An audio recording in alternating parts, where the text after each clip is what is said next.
You're welcome to yet another interesting episode of Core Conversation. My name is Jubro Folami. On Core Conversation today, we're talking about security. A lot of things are quite happening in Nigeria and Africa, and a lot of people are complaining that are we going to ever get it right as a continent? And that is why on Core Conversation today, we want to look at this. And my guest on the show is somebody who I call an ex-military intelligence officer. He's retired, but he's not tired. He's been doing a whole lot in terms of security in Nigeria and Africa.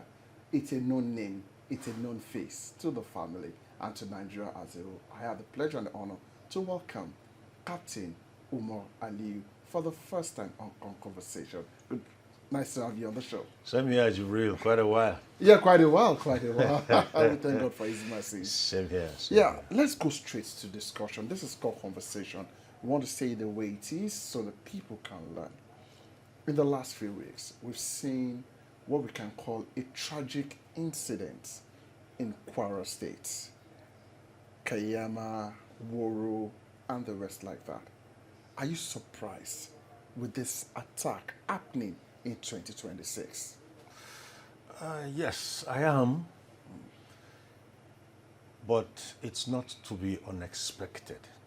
I'm surprised. I say I'm surprised because professionally, way back my military service years, I had the privilege of serving in a unit that covered that axis. Fantastic. Yes, the Kayama, the Kayama axis you are speaking about. So areas beyond Kayama like Jugu, Kandi, Bembereke, Natintigao, Parako. That is going into Niger State. Beyond Niger State.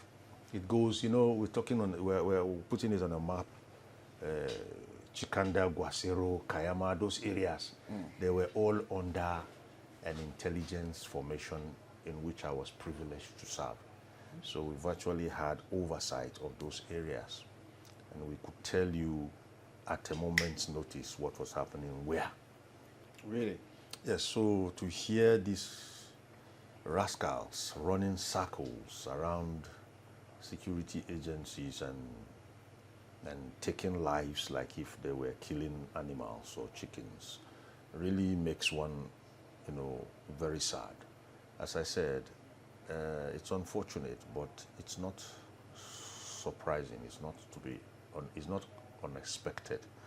And Why did you say that? We've allowed certain things to fester over the years. Okay, these things happened, and when we could have nipped them in the bud, we played politics with these things, partisan politics.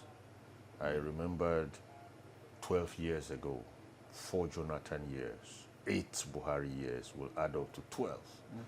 I have been speaking on security, and not only speaking, but profiling solutions which our politicians seem to have an allergy for. They have allergy for it. They have an allergy for proactivity and solutions. They are always reactionary. Yes, reactionary. They do knee-jerk, they do fire brigade approach. And it is unfortunate that even if you have the best and the most potent armed forces, if you are led by this kind of politicians, you will go nowhere. Our soldiers will fight and fight and fight, and you will still see the problem recurring. I have never had any doubt that our armed forces can pocket the situation at hand. But I have doubts that our politicians will allow them, because the Nigerian politician doesn't really know what the business of security is all about, provided he gets his mandate or his vote or whatever he needs to do, he does. And most of these people you see were indulged in one way or the other by political bigwigs. And that is what has given them their money. What are you talking about? You're talking about the terrorists? Whether a terrorist, whether a bandit, whether, what do you call the other ones? Kidnappers. The body language of the leadership determines what they do and what they don't do. You're speaking from intelligence? Let me give you an example of what happened in Israel. To the world's consternation and what we could call chagrin, Not everybody, I personally do not agree with what the Israelites have done or the Israelis did, but you don't mess with Israel is a statement they've made. Our politicians haven't made that statement to these people. When you negotiate, some repent and accept Jesus Christ, or is it God or Muhammad, you just bring every kind in. What are you trying to prove? Magnanimity? No. Soldiers lay their lives down and die, and some non-entity comes up and you say he's been refurbished and he's going to be reintegrated and what have you. What do you think you've done? You've just diluted the reckoning of your soldiers. Tomorrow when they see your soldiers coming, they won't run. They're going to dig in and give them a good fight. That's what happens. They know they can repent tomorrow. Well, of course. What's wrong with him? Why is he coming to fight us? Doesn't he know that we could kill him and repent tomorrow?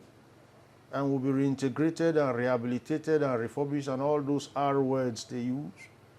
And I'm wondering, can Nigerians begin to wonder who is the father, who is the mastermind, whose brainchild was this thing about reintegrating this kind of people? Who moved that motion? Let's backtrack, please, and get these people out.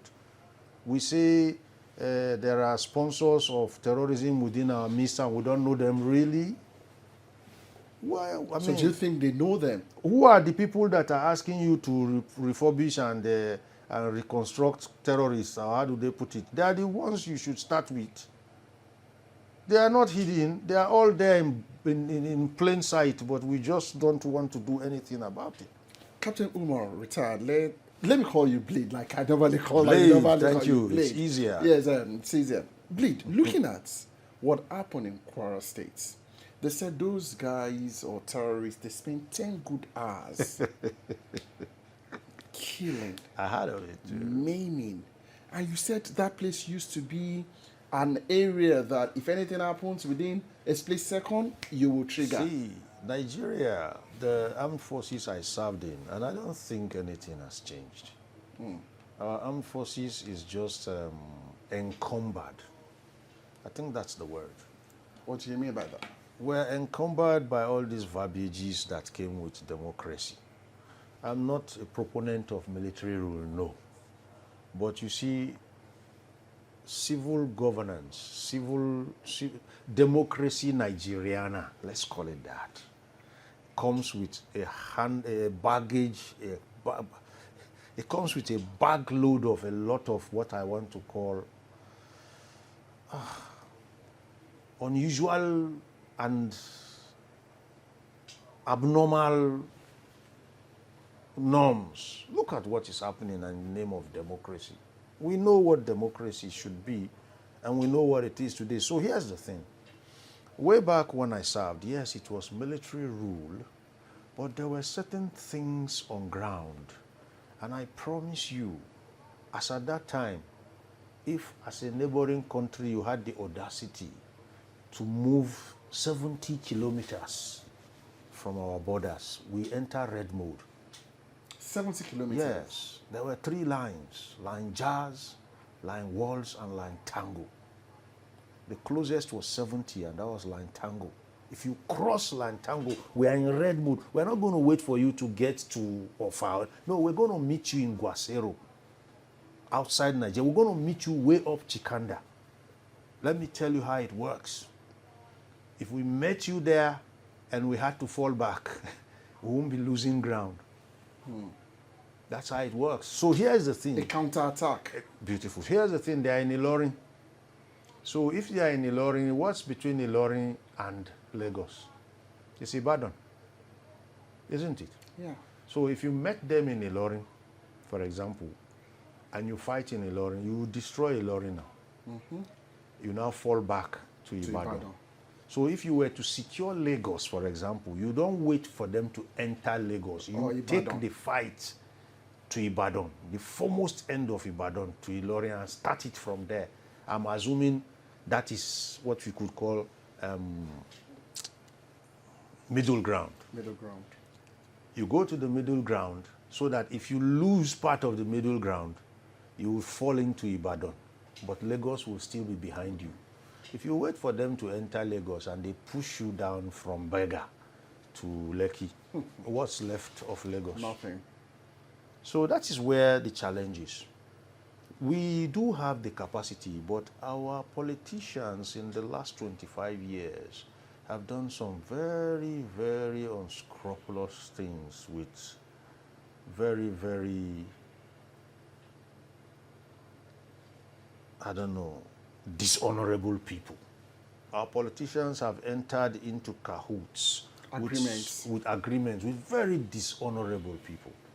I had the unfortunate, or is it fortunate now, I don't even know how to classify it, of asking that unfortunate privilege of asking President Muhammadu Buhari a while ago, Your Excellency, where is Nigeria's law on sabotage and saboteurs? And I got myself invited for a chat by my own colleagues. And we sat down and had a one-on-one intelligence conversation. But I promise you, politically, I'm yet to hear anything. I don't know whether you have. No. About sabotage and saboteurs. What does Nigeria, is there a Nigerian law to that? And what does it say? Because you see it happening every day. People are sabotaging the living hell out of this country. And some of them even get resettled and whatever they call it again for doing so. Sabotage and in fact, the last one I had got me cracking. I laughed and almost fell off my chair. What's the retirement age for corporate organizations? 60. Is it not 60? 60. 5 years into retirement, she got herself employed. So, what do you think that is? That's sabotage. Sons and daughters of Nigeria, soldiers, husbands to women, fathers to children, are doing their metal best to keep our politicians in Abuja seated. And some 65-year-old grandmother is also doing her own part to undermine everything, and we just get a passing mention of it in the news. By now, she should be a very celebrated saboteur. Imagine if she was in China. Imagine if the Indians caught her or the Israelis. What do you think this woman would have become? They will put her up there, and she will get the maximum sentence or punishment for sabotage. That's national sabotage. So basically, the challenge we're having is we don't have the political will to back our military. Yes, one. You see, our political will is shaky, one. Our political will, let me put it more aptly, is partisan. What will you say to this? Because recently, I know President Bola Ahmed Tinubu declared so many organizations as terrorists. He even went to the fact that anybody who associates with them should be treated as terrorists and will face the police. Do you think this is enough body language? You see, declaring organizations as terrorist organizations or whatever, it doesn't cut it. An organization is a going concern. They are driven by individuals. They are driven by individuals. People. Exactly. We are yet to see one person go to trial from beginning to end. I'm sorry, but if I were in position, I would have advised my president, put this man on trial, let people even pay money to watch. Let your own institute, your own studios come and pay for viewing. Yes, let's make money off these people. And then let him go and face the maximum punishment for what he's done. And then that will be making a statement.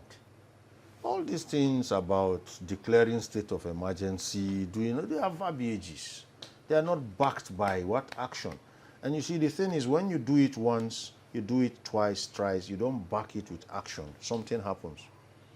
You begin to lose the magnanimity that is meant to come with your pronouncements. You begin to lose the reckoning that's meant to...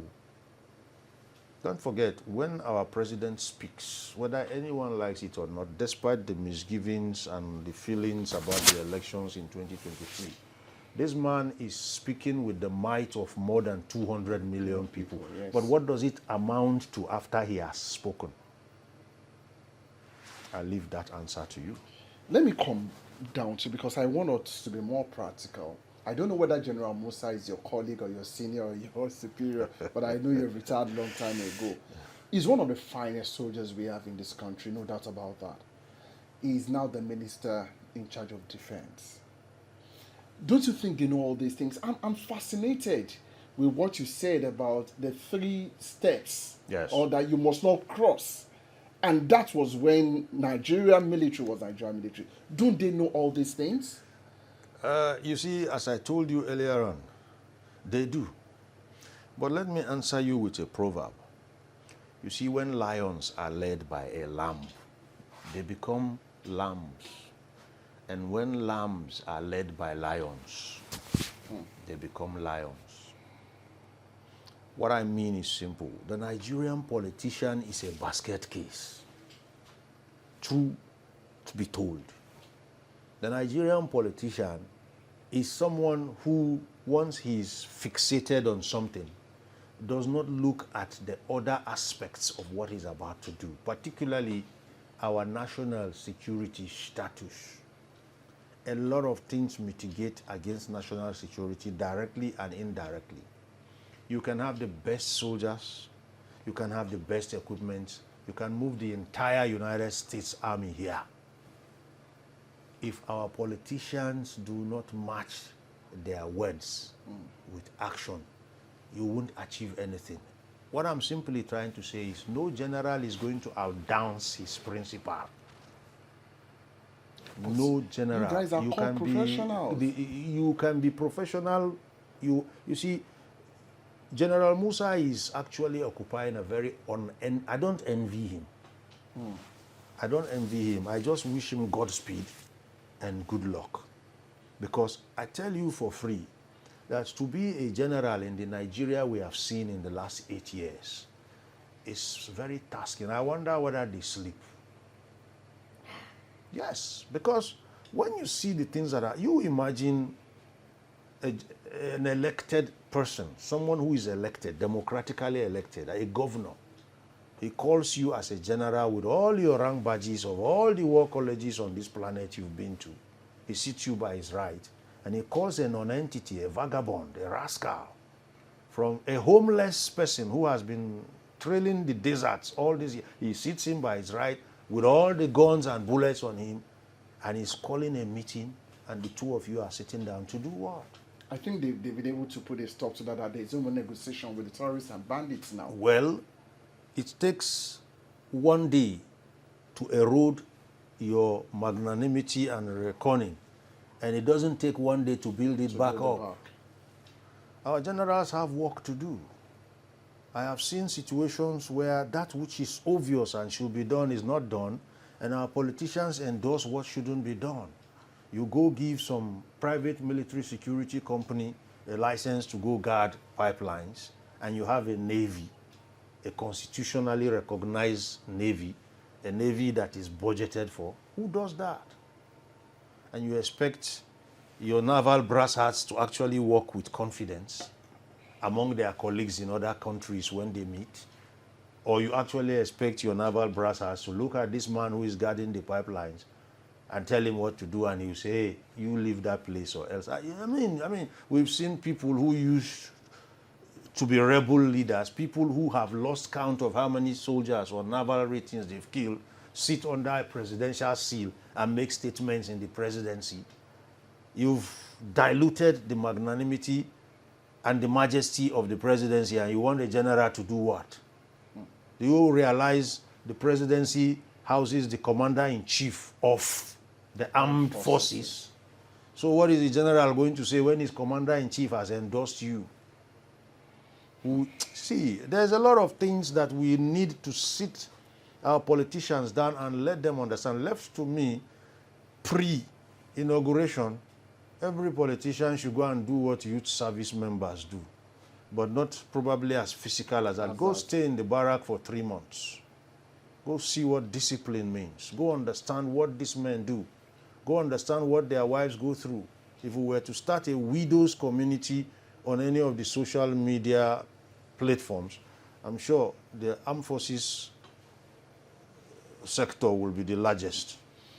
That will not happen because they won't allow that to happen here. It will never happen. But now let's go straight to you have raised something very fundamental when you were talking about the U.S. Military force, Americans coming into Nigeria. You partook in so many peace missions when you were in the service, active service. What does this portend for our country? They are not on peacekeeping mission here, are they? Well, If they were, the UN would have been involved. That's another thing. And you know, something scary.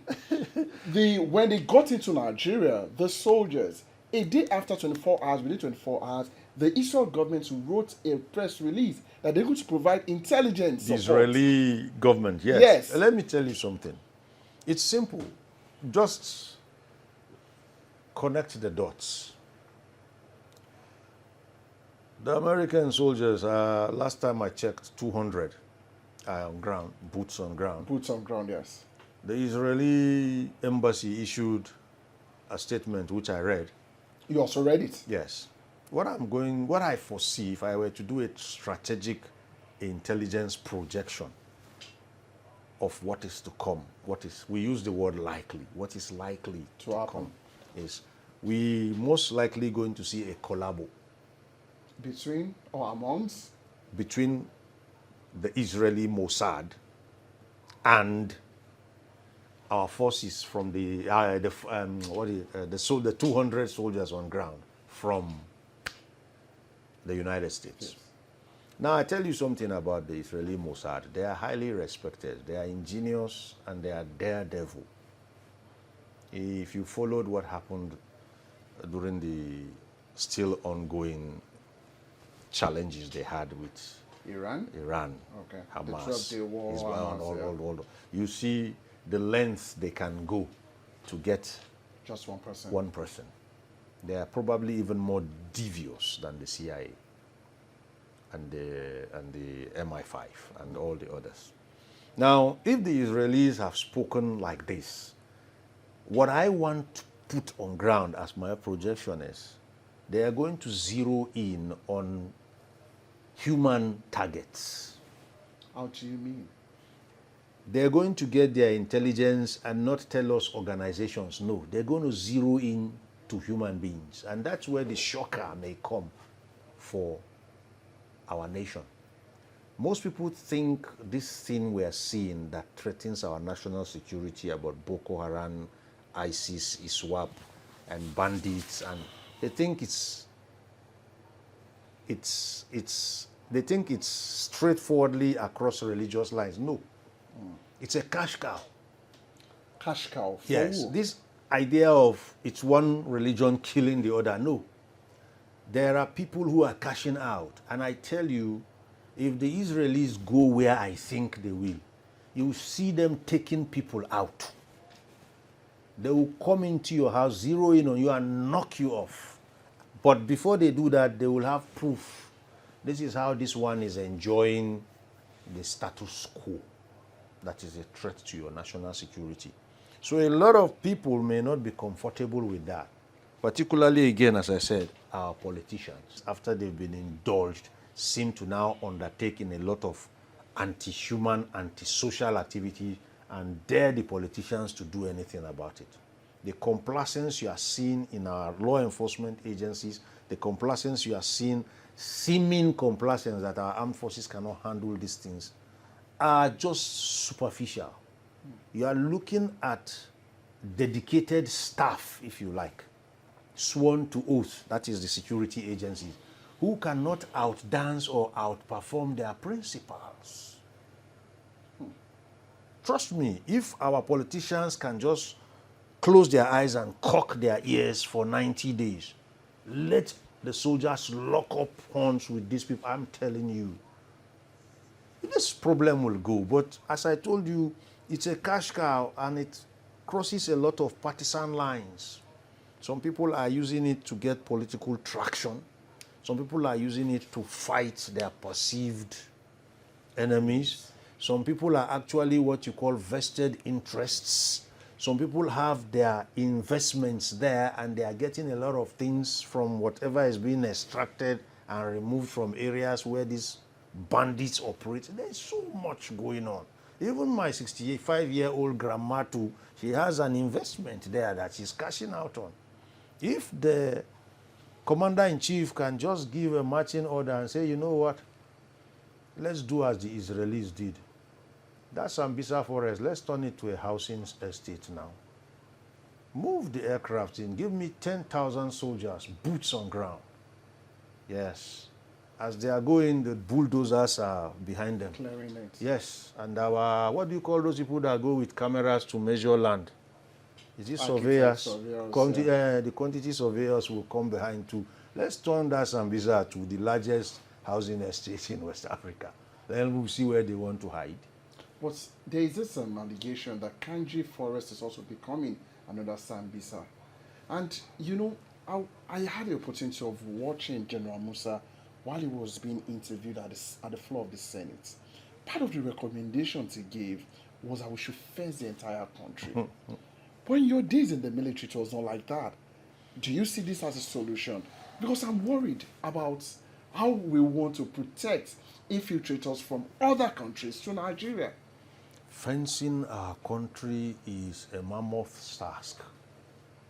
We have so many kilometers of water, so much more of land. Land, yeah. So He gave the figure, the statistics. yes. Now, if you had to build a fence around Nigeria, how much time do you require? In that time period, what will be happening? There are certain things you do that puts the fear of God into people. Okay? That's why the Russian leader is someone who doesn't fail to awe me at times. There are fast-track, low-hanging fruit options to fencing this place. If your country becomes a cemetery for certain kinds of people, you don't need to fence it. They won't come. Naturally, they don't want to die. That's it. Why? Okay, why not in Togo? Why are they not in Ghana? Why are herders not in Ghana? If you followed the press properly about 5-6 years ago, you remembered the police brass hat equivalent of the Ghanaians. Yeah. He came out and said, if you see any animal roaming, eat it. You recall? Yeah. He said, anywhere you see a cow, just eat it. It was a law. It was a law, so nobody goes. So why are the herders not grazing in Ghana? He told the populace, dog, cow, pig, anything, any bovine, just eat it. Anybody who wants to keep those things knows how to seclude them. But that's it. We don't have the will. Because I told you, our politicians are partisan. Even security analysts these days are partisan.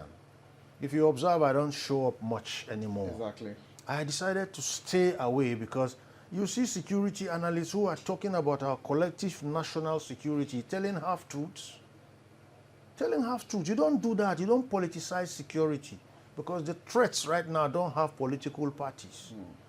No religious affiliation. No religious affiliation. You see some political analysts, there's this particular one with the gift of the gab, very, very eloquent and very disappointing indeed. He sits down and tells you half-truths without blinking. In security, there is either fallacy or fact. Because you can't be in between. You can't be in between. In our job, we are not like medical doctors. A medical doctor, with all due respect, can bury his mistakes. Our mistakes bury us. That's one of the first things we were taught as baby security officers. So you can't go and sit down because you want to please some political chieftain. You start saying things that will eventually get your chieftain, that's your principal, and even get you. If there is no country, we can't have a president. So we must be able to draw that line. Okay, draw that line and ensure that we do things properly. The securing our borders is a good one, but we are not just any little country. It's a mammoth task. And if we have to do that fast track, we could actually do it electronically. How do you mean that? Electronically, it's possible because Nigeria has some of the highest points in West Africa. Okay. If you go to Pangshin, There is a place where it snows. Plangshin is in Plateau State. Plateau State. I schooled there. At a point you reach, it snows. You can see the caps of, on the hills. You see snow. If you go to, I've forgotten the name, but it's in Adamawa Street. Okay. It's also one of the highest points in Nigeria. Now, from that point, you can actually have equipment that virtually scan our And nation. survey the nation. Yes. It will throw what you call an invisible blanket across our nation. And if you And break we're not it... actually using that? No, we're not using it. We're not using it. Is it Tapalwadi or where? I'm trying to remember the name of that place. By now, we should have an Air Force base sitting on that hill. By now, we should have an Air Force base, meteorological office sitting on that point in Pangshin. They're not there. You go to Abuja every day. When I'm passing through Abuja, my imagination runs wild because I pass through that massive rock that has the imprint of a human face on it. And I'm like, really? I'm crazy enough to imagine that we could actually put an agency in there. Inside that rock, maybe the office of the NSA should sit there. It becomes a fort. Yes. Yes, it becomes a fort. So, what you're saying is electronically, we can actually protect this nation, secure this nation. Of course. Of course. Don't forget that apart from our land, our land mass, apart from the particular land, the width, the length and breadth of this country, you haven't gone up. We also have our airspace. By now, Nigeria should be dominating the entire West African sub-region airspace. By now, we should be sitting here and knowing anything that breaks the West African sub-region's airspace. We don't know what is happening up there from ground to the ionosphere. We haven't gotten there yet. And if you don't listen to crazy minds like mine, you rather want to listen to partisan minds like some of my security analysts I know, then we won't go anywhere. You don't go doing security analysis for a meal ticket. You do security analysis for the nation. Patriotism. Because if the nation thrives, then my meal ticket is guaranteed, whether I do analysis or not. There's this part of the security matter that we must really go deep into. Because of your experience, I call you Mr. Nigeria because you virtually go around the country, and well done, I'm always impressed with that.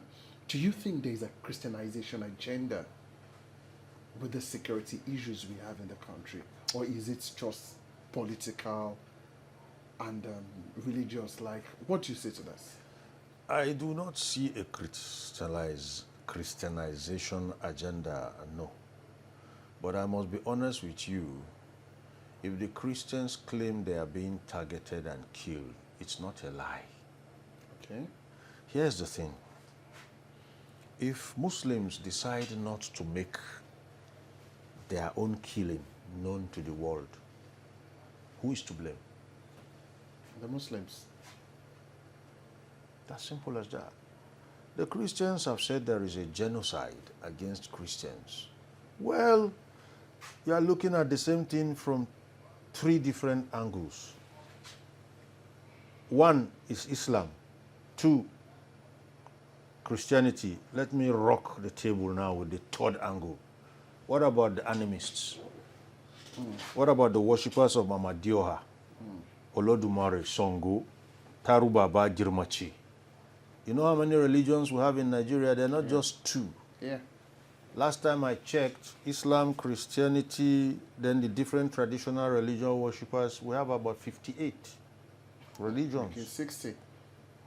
Now, of all the people that have been killed since our national security problem started, you think these other religions didn't lose people? They've been losing also. Oh, they did. Now, if the Christians chose to cry out the way they did, they were not wrong. They are being killed. The term genocide may seem a bit too strong, but who is to blame? Those who allowed the problem to fester. Which is a government. which is the government. That's why I said politicians should not partisanize national security. There is no PDP, APC, and all those stuff in national security matters. We didn't say local government security, we said national. security. If there was no nation, you wouldn't be in government. Yeah. So don't see problems from religious perspective. Don't see security problems. No, a security problem is a security problem. Is a security problem. And then to the brasses who head these agencies, partisanize security. Anytime you have to talk about security matters, you bring politics into it and say the magnanimous this of the president who is sworn to this and that. No. Don't Face it squarely. just face, don't politicize it. Face it squarely. The IG is not a political party head. He is the head of the police. So are the service chiefs. He's not an APC army, nor is it a PDP army. No, he's a Nigerian army. And Nigeria is not a political party, it's a country. Nor is it a religion. Those are where my own challenges come with security analysis as we've been doing it in the country. When you come out and tell a politician those things he's doing that will actually be his own Achilles heels, he says you are not loyal. Well, if being loyal to you is sending you to an early grave, then I agree I'm not loyal. Just send me home. I'm doing my job. Exactly. I'm here to keep you alive, and the best way to keep a man alive is by telling him what will kill him. So that even when I'm not there, when you see it, you will know it. That's what the mother hen does. Yeah, exactly. She teaches her children how to recognize the hawk. the hawk. So even when she's asleep, they know where to run under her. Take That's how it is done. Not for you to start telling me I'm not loyal to you because I keep telling you these are the fault lines with what you are doing. That's my own perspective. Thank you so much. Yes, there is this state, I believe then, is that Kwara State is always the buffer state between the north and the south. Yep. And with what's happening in Kwara, southwest seems to be relatively peaceful. Are you not scared that with this incursion, the south might start having serious problems as regards terrorism, not bandits now, terrorism? No, I'm not scared. And the reason being, you see, Kwara State is like in the situation you've just painted, north, south. Kwara State will just symbolically be that belt that is holding your shirt and your trouser together. Now, Kwara State being occupied itself is not new to me. They are actually flowing in from the border, as I've mentioned earlier. Chikanda, Gwasero, Kayama border, all those areas. And then, don't forget, Abuja is proximate Ilorin and is also proximate Niger State. If you recall, there was a time in Abuja when a lot of people were seen with turbans on motorbikes riding across town, and I think one of the presidential aides, I'm trying to remember his name, came out and said they have the right to live anywhere they like. But the question my strategic security mind was asking, which of the ethnic nationalities around Abuja, Nasarawa, and all those contiguous states wear turbans and cover their faces? We're looking at nomads in like 200 motorcycles. They were riding. The DSS was alerted, and one of President Muhammadu Buhari's aides came out and said they were just people that were relocating, and they had the right to live anywhere as Nigerians. But we don't know Nigerians who dress like that. Now, having done that, after a short while, we had the government secondary school Kagara incident.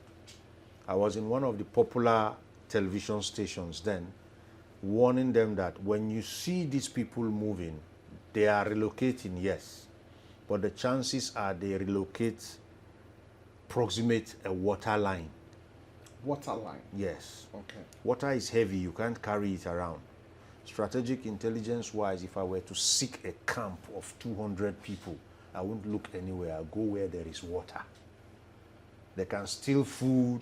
They can kidnap women to come and cook for them, and they perform other offices of nature with the women forcefully, whatever. But you see water, they have to stay where there is water.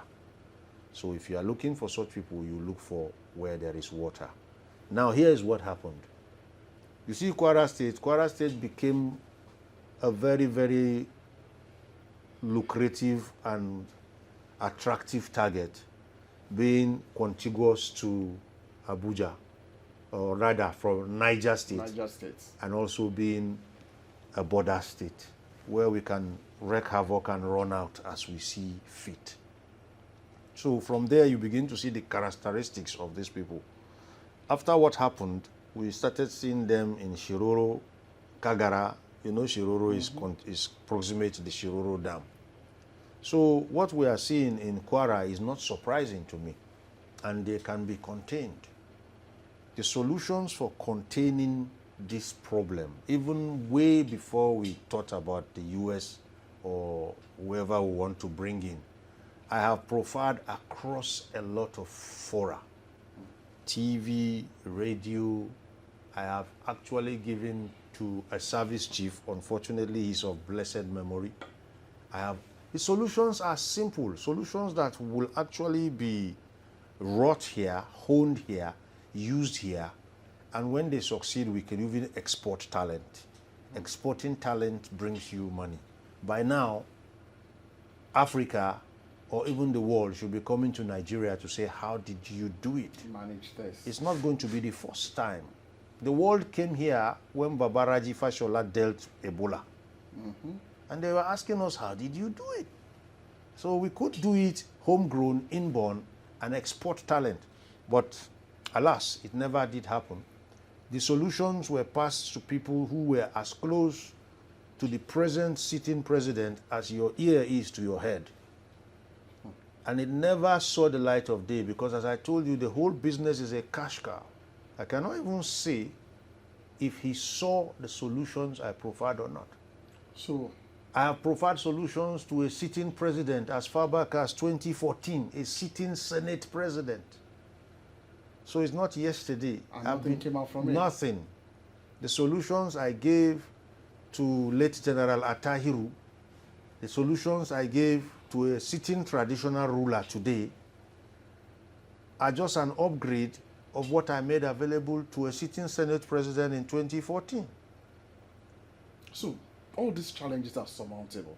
They are surmountable, but as I told you, across partisan lines, across vested interest lines, across cash cow lines, people will rather satisfy their own selfish ends to the detriment of what you call the nation's progress. Without a nation, we can't all begin to claim the different offices we are claiming. So what you are seeing in Ilorin happening is not surprising. And you see, just like joke, when you say these things, you hear, we forbid it. It's not in our portion. Hey, listen, there is nothing like forbidding or not in no portion. You got to walk what you forbid. It's already in Ilorin. Sooner than late, you may hear it's going to be in Ibadan. And then gradually, you see things happen the way they were foretold as far back as 2014, 2015. So it's not that it cannot happen except proactive steps are taken. Proactivity, exactly. Let me put it to you in a very simple way. If you gather all the bandits and you gather, for now they are the ones disturbing Ilorin, right? Let's gather all the bandits in their numbers in Ilorin and ask the citizens of Kwara State to share them. Do you think they will go around one per person? So what makes them so formidable? What makes them so formidable? You say they are in ungoverned spaces. There is no ungoverned space in Nigeria. You wait till the campaigns start, then you will know that no inch of Nigeria is ungoverned. You will see posters even where there are no roads. You will see posters where electric poles have not even ventured yet. So who is telling me there are ungoverned spaces in Nigeria? Of course, there will be ungoverned spaces in Nigeria when it comes to national security. But when it comes to votes, there are no ungoverned spaces. So we have to stop being selfish and partisan about security. If, you know, security is like a cobweb. The spider sits in the middle. You touch any part of that cobweb, and the spider will feel it. Any part of Nigeria that is threatened security-wise will eventually spread. So you don't sit in Lagos and think you are safe when Ilorin is already boiling. It's spreading gradually. And before you know it, one morning you may just wake up and hear that, okay, they're already in your town.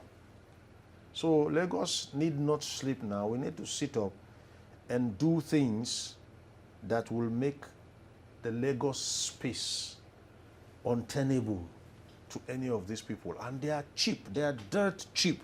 But the problem is when you provide these solutions, some people see there is no 100 million something there for me. They just file it. That's not my aim. If I wanted 100 million, I'll go start my own, call them whatever, and then with what I know, I'll start raking in that kind of money. But that's not the kind of money I want to make. Well, it's quite unfortunate because you started with the fact that some of your colleagues who are now generals, they know all these things. Yes. They can't just help themselves because of the body language. Exactly. So now, what's your final message? Because you said it. What we have in this country now, we have fine soldiers, fine officers. The Americans are on the ground, or boots on the ground, about 200 soldiers.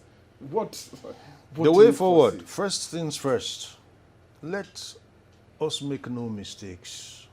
The Americans are not here to come and fight for you. Let nobody be deceived. No American soldier left his wife, his children, and their future to come and die for whatever you have soiled the ground with here. You are joking. Jump out of that assumption. It will not happen. That's one. The Americans will come here to assist us. They will come here to train us. They will come here to ensure that we know what we need to know.